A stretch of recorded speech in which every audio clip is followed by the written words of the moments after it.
एक वाक़या आपने सुना होगा कि एक अदना से मखलूक कुत्ते को पानी पिला करके एक बदकार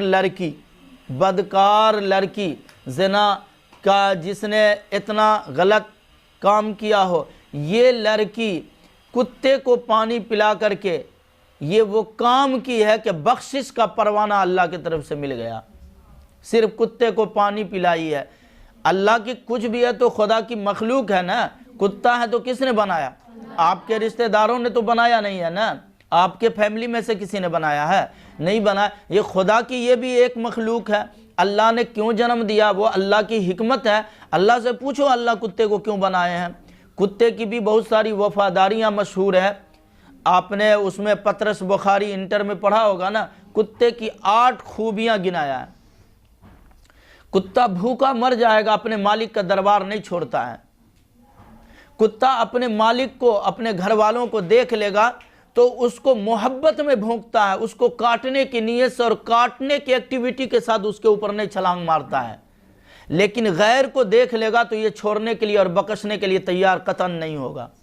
ये जिस घर का कुत्ता हो, उस घर के अंदर कोई गैर आदमी एंट्री कर जाए, ये कुत्ते को बर्दाश्त नहीं है कि तुम मेरे मालिक के घर के अंदर आकर के जुल्म उठाओगे, तुम यहाँ चोरी कर लोगे, तुम यहाँ सामान निकाल लोगे, तुम यहाँ बगैर इजाज़त के इंटर कर जाओगे। ये हमसे बर्दाश्त नहीं होगा। हम उस मालिक के गुलाम हैं, नौकर हैं। मेरे रहते हुए पर तुम मेरे मालिक के घरों में जाकर के नुकसान पहुँचाओगे, हम इसको बर्दाश्त नहीं करते। ये कुत्ते का मैसेज और पैगाम है। आज हमारा क्या हो गया है, हम जिस खुदा के रात दिन खाते हैं, जिस खुदा की 24 घंटा हम हवाएं लेते रहते हैं, जिस खुदा के पानियों से हम सैराब होते हैं, अपनी तिश्नगी को बुझाते हैं, उन खुदा के दीन और शरीयत को आज हम खुद अपने हाथों से मिटा रहे हैं। इसलिए क्या हम लोग कुत्ते से भी बदतर हो गए?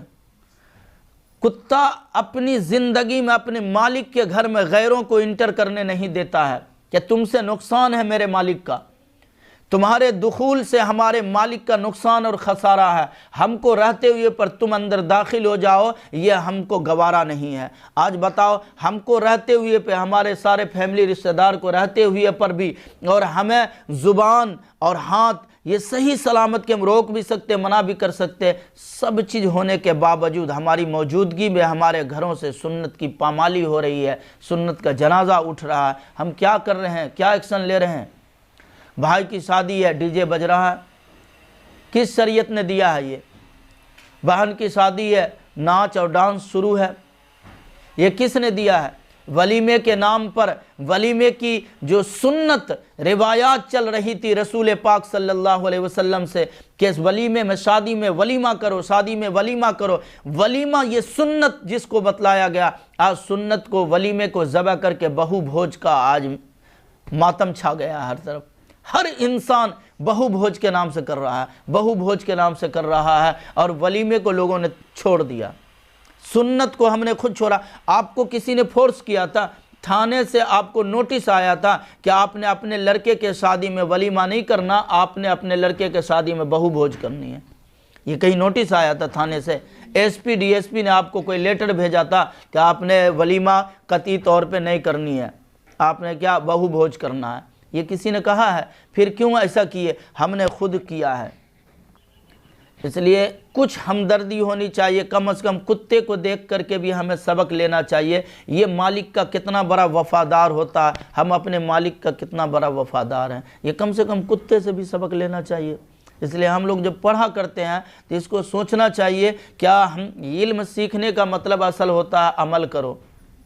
अमल जब करेंगे तब अल्लाह के महबूब बनेंगे। सिर्फ इल्म रखने से ये कामयाबी नहीं है, ये बर्बादी हो जाएगी। शैतान को भी बहुत सारा नॉलेज और इल्म था।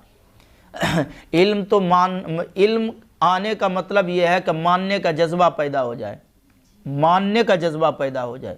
इल्म का तो असल खुलासा माहासिल यही है कि इल्म आने के बाद मानने का जज्बा पैदा हो जाए। अब इल्म नहीं था तो हमने बहुत सारी चीज़ें कर ली जो नहीं करनी चाहिए, शरीयत के ख़िलाफ़ थी। अब इल्म आ गया, अब मान लो, अब मान लो, अब मान लो, तो फिर ये क्या कहलाएगा? मोमिन, फिर ये मुस्लिम, फिर महबूब खुदा बन जाएगा, अल्लाह के वली बुज़ुर्ग और औलिया में शामिल हो जाएगा। लेकिन इल्म आने के बावजूद अगर इसने पैतराबाजी शुरू की, ना मानी और ख़ुद उस पे इख्तलाफ करता रहा और हर धर्मी पे तुला हुआ रहा, फिर ये शैतान का भाई बन जाएगा। फिर जो ठिकाना शैतान का होगा वो ठिकाना या अय्युहल्लज़ीना आमनू ला तत्तबिउ खुतुवातिश शैतान इन्नहु लकुम अदुव्वुम मुबीन। अल्लाह पाक कहते हैं, ऐ ईमान वालो, शैतान के नक्शे कदम पे मत चलो। अगर अपनी औलाद के शादी में दावत ही खिलानी है तो वलीमा खिलाओ। शैतान वाले चक्कर में बहू भोज करके अपनी आखिरत तबाह मत करो, अपनी आखिरत बर्बाद मत करो। ये चंद घड़ी की ये शौक़ और फैशन और चंद मिनटों के लिए, सेकंडों के लिए और घंटों के लिए ये खुशियाँ, ये सब बड़ी महंगी पड़ेगी कल क़यामत के दिन। और मुसलमान ये काम करे, ये बड़ी बेशर्मी की बातें हैं। इसलिए अल्लाह कहते हैं, या अय्युहल्लज़ीना आमनू ला तत्तबिउ खुतुवातिश शैतान। ये वलीमा छोड़ करके बहू भोज का ढोंग रचना, ये शैतानों की पैरवी है, लिहाजा शैतानों की पैरवी ना करना। इन्नहु लकुम अदुव्वुम मुबीन, वो तुम्हारा खुला हुआ दुश्मन है। शैतान तुम्हारा खुला हुआ दुश्मन है, ओपन दुश्मन है। ये छुपा रुस्तम नहीं है, ये खुला हुआ तुम्हारा दुश्मन है। और ये बात अल्लाह बताए, कुरान में बताए, फिर भी हम लोग बात किसकी मानते हैं? कितनी बड़ी अफसोस की बातें हैं। इसलिए जब तक जियो इरादा रखो, जो कुरान हदीस के माध्यम से हमको इल्म आ रहा है, इंशाअल्लाह इस पे हम अमल करेंगे। नीयत अगर अच्छी होगी तो इंशाअल्लाह अल्लाह पाक नवाज देंगे। अल्लाह ताला इन्नमल आमालु बिन्नियात, अल्लाह ताला नीयतों को हमारा देखेंगे। नीयत में इखलास होगा, अल्लाह ताला कामयाब कर देंगे।